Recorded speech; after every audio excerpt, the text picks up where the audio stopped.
Seorang pangeran, seorang pejuang, diasingkan ribuan kilometer dari tanah kelahirannya. Dan di sini atau inilah ia menghabiskan 22 tahun terakhir hidupnya. Assalamualaikum warahmatullahi wabarakatuh. Apa kabar, baji-baji sobat cagar budaya Makassar? Saya Juliani Putri. Dan saya Fiska Mei Mauliana. Hari ini kita akan mengenang sosok pahlawan nasional yang diabadikan dalam sejarah perjuangan Indonesia. Beliau adalah Pangeran Diponegoro, pemimpin perang Jawa yang menghabiskan penghasilannya di kota Makassar. Mari kita masuk ke kompleks ini dengan rasa hormat.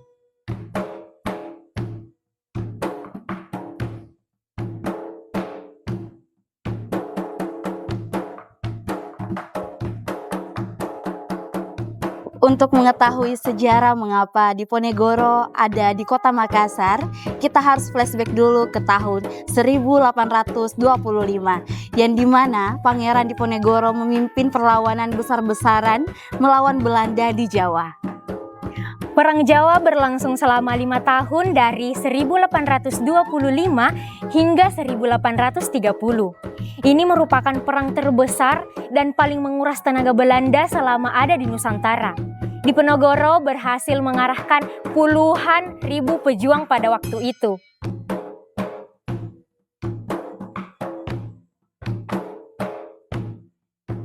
Belanda hampir bangkrut karena perang ini. Tapi akhirnya mereka menggunakan tipu muslihat. Pada tahun 1830, Diponegoro diundang untuk perundingan damai di Magelang. Namun itu semua merupakan jebakan. Begitu tiba, beliau langsung ditangkap dan diasingkan. Pertama ke Manado dan pada tahun 1834 dipindahkan ke Makassar. Nah, disinilah beliau menghabiskan sisa hidupnya.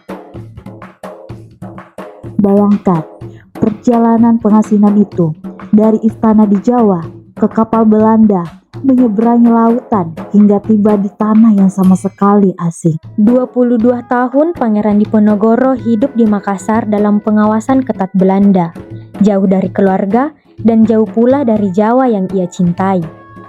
Ini dia makam Pangeran Diponegoro, pahlawan nasional yang wafat pada tanggal 8 Januari tahun 1855 di usia 69 tahun. Jauh dari tanah Jawa, tapi tetap dalam hati rakyat Indonesia. Meski dalam pengasingan, Belanda tetap memperlakukan beliau dengan hormat. Mereka takjub pada keberanian dan integritasnya sebagai pemimpin. Ini adalah penghormatan pada musuh yang terhormat. Prasasti di makam ini mencatat nama lengkap beliau dalam bahasa Belanda. Pangeran Diponegoro, Geboren, yang berarti lahir pada tahun 1785. Overleden, yang berarti wafat pada tahun 1855. Beliau hidup dalam pengawasan ketat. Setiap pergerakan dipantau Belanda, tetapi meski terbatas, beliau tidak pernah berhenti beribadah dan menulis. Diponegoro menulis autobiografinya dalam bahasa Jawa, mendokumentasikan peran Jawa dari sudut pandangnya. Tulisan itu kini menjadi sumber sejarah yang sangat berharga. Meski jauh dari Jawa, spiritualitas Diponegoro tidak pernah padam. Beliau tetap menjalankan sholat 5 waktu dengan disiplin, berpuasa, dan mengajarkan agama pada keluarganya. Bahkan Belanda mengakui kesalehan beliau.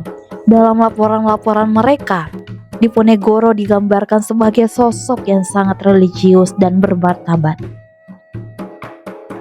Tapi yang tidak tercatat di prasasti adalah semangat perlawanannya yang menginspirasi gerakan kemerdekaan di seluruh Nusantara. Selama di Makassar, Diponegoro ditahan di Benteng Rotterdam, tidak jauh dari sini. Yang paling menyedihkan adalah ada istri, anak, dan beberapa pengikut setia turut diasingkan di Makassar. Dan lebih menyedihkan, Dia dalam kondisi keterbatasan yang jauh dari kemewahan istana. Tapi dari kondisi keterbatasan itulah yang membuat karakternya menjadi lebih kuat. Kisah Diponegoro tidak berhenti di pengasingan. Justru perlawanannya yang menginspirasi gerakan-gerakan kemerdekaan di masa-masa berikutnya. Tidak hanya dari Jawa, tapi juga masyarakat Makassar yang bangga bahwa tanah mereka menjadi tempat peristirahatan terakhir seorang pahlawan besar. Makam ini bukan sekedar objek wisata sejarah. Ini adalah ruang spiritual di mana kita terhubung dengan semangat perjuangan kemerdekaan. Di tengah tantangan zaman modern, kisah Diponegoro mengingatkan kita tentang keteguhan prinsip, keberanian menghadapi kesulitan, serta cinta tanah air yang tidak pernah padam. Tapi pengasingan tidak memadamkan semangatnya. Justru dari Makassar ini, warisan perjuangannya menyebar ke seluruh Nusantara dan menginspirasi generasi demi generasi. Nung sewu, Pak. Oh, monggo Dek, monggo. Ya. Ya, silahkan ya. Nyun sewu, silahkan. Ya, silahkan. Ya. Mohon maaf sebelumnya, Ya, Bapak. siap. Perkenalkan, saya Juliani Putri dan Siap. rekan saya Fiska. Siap, alhamdulillah. Maksud Ya. kedatangan saya kemari, Siap. Bapak, Ya, ingin siap. menggali informasi mengenai Siap. Bapak Pangeran Siap. Diponegoro. Siap. Kalau boleh tahu, Bapak, Ya. dengan siapa? Perkenalkan Ade, nama saya pertama dulu saya ucapkan terima kasih Ade sudah meluangkan waktunya ya untuk menggali tentang Pangeran Diponegoro sebagai literasi buat adik-adik. Perkenalkan nama saya Ade, itu nama saya Raden Hamzah Diponegoro. Jadi kalau saya Ade sudah generasi yang kelima sekaligus penanggung jawab di tempat ini. Jadi di sini tuh ada makamnya beliau, ada makam istrinya beliau, ada putra putri Pangeran Diponegoro. Anak beliau tuh ada di sini tuh ada 6 orang anak beliau. Pertama putra, kedua, yang ketiga putri. Baru keempat putra. Kalau orang Jawa bilang sendang kapit pancurang. Kalau Belanda bilang Pandawa 5 Pandawanya 1 Drupadinya. Jadi kalau zamannya Belanda disebut Pandawa 5. Keturunan dari Bapak Pangeran Diponegoro. Siap, ya. Kalau boleh tahu, Bapak, bagaimana Bapak Pangeran Diponegoro ini bisa sampai di Ya. Kota Makassar? Nah, ini bagus pertanyaannya, Dek. Latar belakang Pangeran Diponegoro, bagaimana sampai bisa ke Makassar? Pertama, Dek, beliau pertama kali diasingkan dulu tuh di Jakarta, Dek. Di Museum Fatahillah, di Kota Tua. Di sana beliau diasingkan. Setelah beliau ditangkap. Jadi 1830 beliau ditangkap, terus pertama kali beliau dibawa ke Batavia dulu, ke Jakarta dulu, di Museum Fatahillah. Beliau emergensi. Beliau di Batavia itu cuma sekitar 3 bulan. Emergensi pindah ke Manado. Jadi di Manado cuma 3 bulan, di Jakarta dari 1830 itu 3 bulan, terus ya pindah ke Manado. Di Manado beliau kurang lebih 4 tahun. Jadi setelah beliau di Manado baru pindah ke sini Rotterdam. Jadi beliau menginjakkan kaki di benteng Rotterdam 1834. Ya, 1834 beliau menginjakkan kaki di benteng Rotterdam. Beliau meninggal 1855. Jadi beliau hidup di benteng Rotterdam bersama istri dan anak-anak kurang lebih 21 tahun. Setelah beliau mengembuskan napas di benteng Rotterdam, Belanda kasih nih kawasan untuk, kalau orang Jawa bahasanya Pasarean, untuk area pemakaman beliau. Sekaligus tempat tinggal anak-anak beliau. Jadi dulu semua itu anak-anak beliau tinggal sekitar sini waktu belum jadi kota ini. Jadi semua anak-anak beliau yang 5 putra 1 putri kawin sama anak-anak raja di sini. Anak raja turunan Goa, Sultan Hasanuddin, anak raja turunan Talo, Raja Talo. Kebetulan saya dapat cucunya Rumpalaka, Raja Bone. Jadi saya itu merinding loh saya, karena satu-satunya Ya langsung anak raja dia kawin cuma Arum Palaka, cucu Arum Palaka. Jadi anak beliau yang nomor 4 Bendoro Raden Mas Abdul Ghani kawin sama anak cucu Arum Palaka.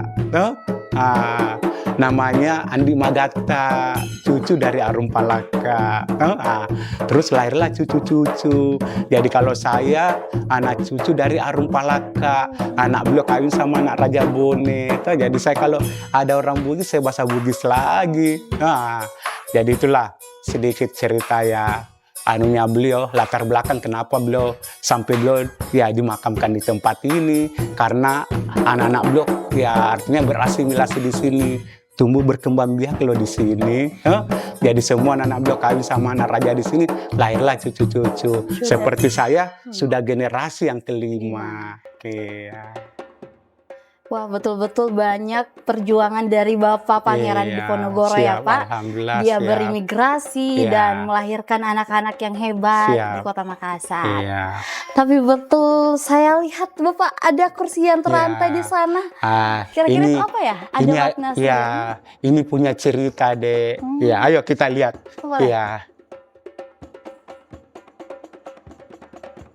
Ya, adek, inilah momen waktu beliau ditangkap adek, waktu beliau diajak diplomasi perundingan itu. Jadi begini potretnya adek, potret pertemuannya. Jadi beliau duduk di sini menghadap ke utara. Ini jajarannya Belanda semua dek, wakil komandan, komandan pasukan, panlimanya. Jadi ini yang tangkap Pangeran Diponegoro, Jenderal Dekot itu. Jadi kalau ada mau lihat potretnya, gambarannya waktu beliau diplomasi, singkat cerita ditangkap, beginilah modelnya dek, beginilah potret pertemuannya. Jadi ya ini semua jajarannya Belanda. Kalau adek main ke Magelang, ke Residenan Kedu, bisa lihat aslinya. Itu aslinya dek, sengaja saya buat replikanya. Biar adik-adik kalau belum pernah main ke Magelang bisa lihat di sini dulu. Jadi beginilah waktu beliau ditangkap, diajak diplomasi, terus singkat cerita ditangkap. Tapi ini momennya sakral deh, karena ini momennya Idul Fitri, 2 Syawal. Jadi pada saat beliau selesai Idul Fitri, besoknya ya pangeran bahasanya Belanda ya mau halal bihalal. Tapi inilah anunya Belanda tuh menjebat pangeran, singkat cerita ditangkap. Jadi inilah momen pertemuannya dek. Jadi nanti kalau ada main ke Magelang bisa lihat aslinya. Ya Pak. Itu ditangkap terus dibawa kemana Bapak? Setelah beliau ditangkap, dititip dulu di daerah Ungarang adek. Ada tempat penjara situ daerah Ungarang, itu kan laut. Menunggu kapal datang dekat pantai. Menunggu kapal datang untuk mengantar beliau ke Batavia, ke Jakarta. Jadi inilah cerita waktu beliau ditangkap, diajak diplomasi. Jadi begini modelnya dek, yaitu wajahnya beliau. Saat masih muda ya Pak ya? Itu waktu beliau ditangkap. Baiklah Bapak, setelah perbincangan yang sangat panjang, saya dan rekan saya Fiska sangat-sangat berterima kasih kepada Bapak atas informasinya mengenai Bapak Pangeran Diponegoro. Baiklah Bapak, mungkin sekian dari kami. Terima kasih banyak. Permisi ke Bapak. Siap. Ya, ayo silakan adek, silakan ya. Ya. Semoga adek sehat selalu. Amin Pak. Panjang umur. Amin. Mudah-mudahan kalau ada waktu lagi ya kita bisa ngobrol-ngobrol lagi. Amin, silaturahmi lagi. Dengan ucapannya sama Bapak, terima kasih banyak Pak. Makasih sama-sama. Matur nuwun sangat. Mari Pak, mari. Makassar bukan sekedar kota yang menerima pengasinan seorang pahlawan. Makassar adalah saksi, penjaga dan penerus perjuangan itu. Dan tugas kita hari ini adalah meneruskan semangat itu bukan dengan perang, tetapi dengan menjaga, merawat, dan mengaktualisasikan cagar budaya kita. Dan itulah perjalanan kita hari ini dari pusat kekuasaan kolonial, jejak kerajaan maritim, hingga makam pahlawan nasional. 3 episode, 3 cerita, dan 1 benang merah. Makassar adalah jantung sejarah Indonesia.